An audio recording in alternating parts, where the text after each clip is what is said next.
بسم اللہ الرحمن الرحیم۔ السلام علیکم ورحمۃ اللہ وبرکاتہ۔ محی الدین چینل کی طرف سے آج میں اپنے دوستوں کو ایک بہت ہی پیاری حدیث بتاؤں گا۔ آپ دوستوں نے اس پر ضرور عمل کرنا ہے۔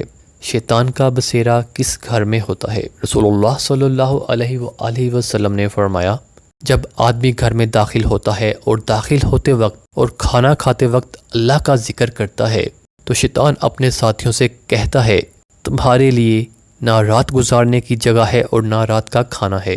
اور جب آدمی گھر میں داخل ہوتے وقت اللہ کا ذکر نہیں کرتا تو شیطان کہتا ہے، تمہیں رات گزارنے کی جگہ مل گئی۔ اور جب وہ کھانا کھاتے وقت بھی اللہ کا ذکر نہیں کرتا تو شیطان کہتا ہے، تمہیں رات گزارنے کی جگہ اور کھانا دونوں مل گئے۔ صحیح مسلم کی یہ حدیث ہے۔ اب دوستوں نے اس حدیث کو آگے ضرور شیئر کرنا ہے۔ اچھی بات پھیلانا صدقہ جاریہ ہے۔ آپ دوستوں نے محی الدین چینل کو سبسکرائب بھی کر لینا ہے اور اپنے دوستوں کے ساتھ اس کو شیئر بھی کرنا ہے۔ جزاک اللہ خیر۔ السلام علیکم ورحمۃ اللہ وبرکاتہ۔